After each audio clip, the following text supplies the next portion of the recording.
Like many of you, I watched Deadpool and Wolverine the day it came out. I gathered as many friends as I could together, and we laughed so hard we got our weekly ab workout in, and now we have beautiful six-packs.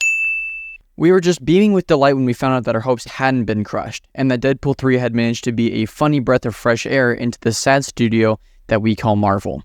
So join me on a journey as I talk about the different aspects that made Deadpool 3 so enjoyable, and also what it means for the future of Marvel Studios. Is this proof that Marvel has no clue what they're doing, or may Deadpool might actually be Marvel Jesus? To fully understand why Deadpool 3 is so important, we're going to have to rewind time and take a trip down memory lane. The Marvel Cinematic Universe kicked off with outstanding success in Phase 1. It was far from perfect, but it featured classics like Iron Man and Captain America 1. Phase 1 was tied up in a cute little bow with the smash hit The Avengers in 2012. But it was far from perfect. Iron Man 2, Thor, and Incredible Hulk fell a little short of the margin. Many of the bigger directors and critics were not a big fan of the superhero films and the genre as a whole. But this wasn't anything new. The early X-Men films, Blade, and the Fantastic Four movies were most, if not all, critically panned. But for one of the first times, and most importantly, superhero movies were able to be taken seriously, while also making a lot of dough. Following the success of the MCU's Phase 1, we get some absolute bangers in Phase 2. The Winter Soldier and Guardians of the Galaxy were smash hits. They're still regarded as some of the greatest MCU films of all time. Avengers Age of Ultron was pretty good as well. It was funny and quippy and had some good action, but there were some parts of it that fell a little short. And for every outstanding and decent Phase 2 film, we got some lesser films. Iron Man 3 and the second Thor film are regarded by many as the worst of the Infinity Saga, with Ant-Man not being terrible but ultimately kind of forgettable. Shortly after Phase 2 was fully released, a revolutionary film was finally put on the silver screen after years of being on the development shelf. The hype around Deadpool in 2016 was crazy. It may not have been the first R-rated superhero film, far from it, but it quickly rose to the top of the highest-grossing R-rated films list, and it's still at top 5, proving what a commercial success it was. Deadpool opened up many doors and questions though. Should we have more comic-accurate supersuits? Should we let superhero films spread their wings by giving them more leeway in what's let in them? But perhaps one of the most important questions asked was, how is the MCU going to change? A question further provoked by the recent selling of many major Marvel properties over to Disney. And it's a question that hasn't been fully answered until just recently with the release of Deadpool and Wolverine, the first R-rated, officially tied to the MCU film. We'll get into this in just a moment, so bear with me. Phase 3 rolls around, and people couldn't be much more excited. Spider-Man, a beloved superhero, officially joins the MCU, as well as getting 2 of his own standalone films. Captain America gets his 3rd movie, but it's more of an Avengers film than anything. Reviews are still pretty much the same. Some people hate them because of how formulaic they are, but most people were excited for the future of Marvel, but most of all the conclusion to this Infinity Saga that we've been on. Avengers Infinity War was one of the few Marvel films I got to watch in theaters. It was a funny, perfectly paced, well-acted character piece that left everyone wondering, how on earth are the Avengers going to stop Thanos? Endgame rolls around and is, unsurprisingly, number 1 in the box office for a decent amount of time. Just about everyone that watches Marvel movies flocked to the cinemas to watch the finale of our beloved Marvel Cinematic Universe. But was it worth the 10-year-long wait? Absolutely. It seems like just about every little detail that Marvel fans had soaked up over the years had paid off. Captain America being worthy enough to lift up Jonathan, Thor finding his new family, and Iron Man's sacrifice were all built up in meaningful ways. Everyone was satisfied with the Infinity Saga, but we were wanting to make new memories with new characters, as well as with some of the older ones. None of us really knew how Marvel Studios was going to move on post-Endgame. Excuse me, what the actual So, the reception to Phase 4 at the start was a little optimistic, but ultimately kind of rocky. WandaVision was pretty fun and intriguing, but fell flat when it came time for the finale. The Falcon and the Winter Soldier had some interesting elements, but leans too far into the bad ones and completely abandoned the good ones. Loki was really good until the final episode, which was literally just an hour of exposition, and Shang-Chi had some ups and downs, but for the most part was pretty decent. Do you guys see the recurring element? There were a handful of good projects, but on their own they felt kind of unfocused, and together they seemed to be extremely far apart. The early days of the MCU started out with 6 projects, approximately 2 a year, but each of them were slowly pulled together, whether it was through Infinity Stones, Nick Fury, or other reoccurring characters.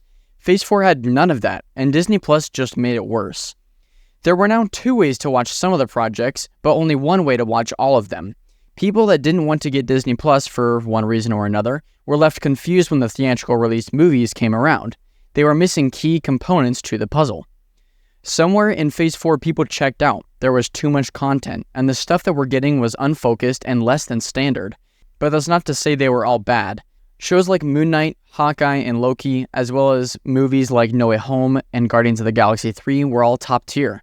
Those outliers being major successes both on Disney Plus as well as in the theaters show one thing: people still have faith in the machine they once loved. This movie is phenomenal. The CGI, the cameos, the jokes, the set pieces, and even the writing, in my opinion, are all perfect.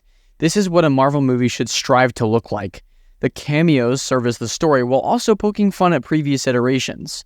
The jokes had the entire theater laughing the entire time. I mean, my core and vocal cords were struggling by the end of it. The set pieces had fun little Easter eggs, and the story and character beats were silly but also intriguing. And the CGI, a topic that has been beaten like a dead horse for the past few years, was nearly flawless. Everything felt tangible, fantastical, and perfectly reasonable. And that is a conversation I'm going to have in the near future for sure, but for now I'd just like to let you know that it was a major step up from the most recent MCU entries, especially from Phase 4. The score was intense, somber, and when it needed to be, hilarious. And I'll hold off on most of the major spoilers, but here are a few minor things I want to go over in this movie.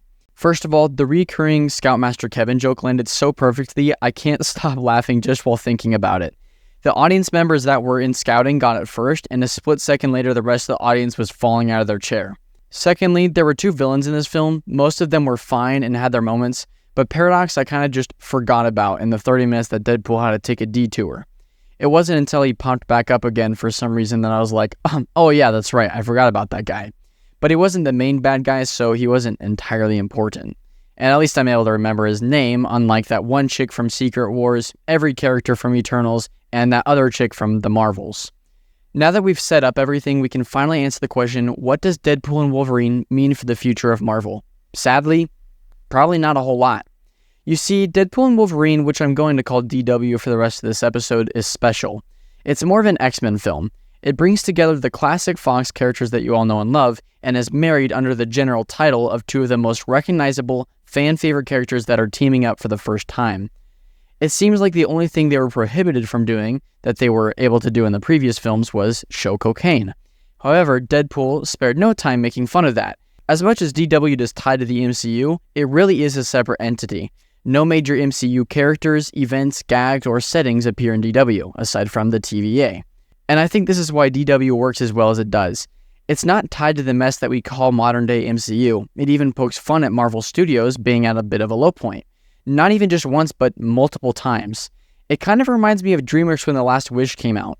Everyone was excited because one of the greatest animated studios of all time had kind of fallen off. Pointless sequels, poorly written films, and generic animated stories became the norm. And people thought, maybe this will change everything. But they were wrong. Deadpool and Wolverine will likely be the exception and not the rule for Marvel movies. And Robert Downey Jr. being cast as Dr. Doom is a prime example of that. Rather than casting a new face, Marvel executives chose Robert Downey Jr. as Dr. Doom. I think it could work out if they play it right, fitting with the multiverse and everything, but my guess is this is a last straw attempt to recapture the audience's retention at their all-time low. The MCU is losing credibility so fast, they need to resort on dead characters to make people point at the screen and proclaim, "Hey, I know that actor, he played Iron Man, the MCU is literally so back." And as much as I want old Marvel to be back at this current time, there will never be a good MCU again. That is, unless they change their game plan. Time is running out for Marvel. We are at a critical point where fans no longer have characters they can look forward to seeing again. Iron Man, Captain America, and Black Widow are all dead. Thor, Bucky, Black Panther, Doctor Strange, Scarlet Witch, and the Falcon have all lost their savor. The frequently terrible movies and shows they've showed up in have left their image tattered. The few new characters that we do like seem to be slipping from the recesses of the Marvel machine. They're buried underneath this giant pile of crap. But most importantly, the thing that brought everyone together is no longer the front man. It was the stories. Stories that people cared about. It was the suspense that drove everyone back to the theaters. People wanted to know where their favorite characters were going to end up next. People wanted to know when Thanos was finally going to die. And right now, there's none of that. There aren't any good stories being told because the filmmakers at Marvel are too busy meeting their diversity quota. They're too busy cramming meaningless cameos and bad jokes into their films. There are no longer stories being told by people who care. These are stories being told to push a narrative and to drive toy sales. People are not tired of superhero films. I think superhero fatigue is a bunch of meaningless bullshit. The past few years have proved that. Joker, a comic book movie mind you, is the highest selling R-rated film ever. Into the Spider-Verse has 15 awards to its name. Guardians of the Galaxy 3 spawned numerous memes and was applauded by audiences for telling a meaningful story about friends and family, while also saying goodbye to our beloved Guardians of the Galaxy. Deadpool and Wolverine and Across the Spider-Verse balanced numerous multiversal characters with brilliant storytelling and bright, beautiful visuals. These movies were crafted by people who care, not by rich people trying to make a quick buck. I go to the movies to escape from a sometimes dull and scary reality, and these comic book movies give me and millions of others chances to be bigger than ourselves for just a few hours. They give us time to selflessly save the city or a loved one. They give us time to overcome trials that may feel impossible in real life. Comic book movies mean so much to so many people, so when we hear about another project that has no heart, no soul, no stories, it pains us. That's the fatigue you hear about. We're not tired of the superhero genre. We're tired of crappy movies being put out by soulless, money-loving douchebags at the tippy top of the food chain. But there is still a chance Marvel Studios can make a comeback. They need to follow the following steps. Step 1, take a step back and analyze what they've created so far. This includes accepting constructive criticism and learning from past mistakes, letting the CGI artists grow, letting the writers have more time to flesh out proper stories. Step 2, reshifting focus to the things that people have already invested time into. This could mean creating a team of supernatural beings consisting of Moon Knight, Shang-Chi, and Doctor Strange. This step is one of the most important. It means going back and developing characters further to a point where we care about them enough to keep coming back for them. Step 3, not biting off more than they can chew. Because they'll be taking time to focus on new characters, they'll need to cut back on the numerous spin-offs and shows that may not be necessary at this point in time. Because investing in many characters involves watching multiple things and studying up, people don't have time to watch 6 hours of an unrelated show. Step 4, profit. This step isn't so much a step, but more of the aftermath. Ant-Man 3, The Eternals, and the Marvels showed that by not focusing on character-based storytelling, you are really losing current and future money by losing the trust in the audience. Being hated by haters is one thing. Being hated by the people that once loved you is an entirely different story. I think if this plan is put in effect properly, the audiences will slowly build to the original Endgame level status. That is what Deadpool and Wolverine means for the future of Marvel. I'm so thankful for all those that sit to the end of these.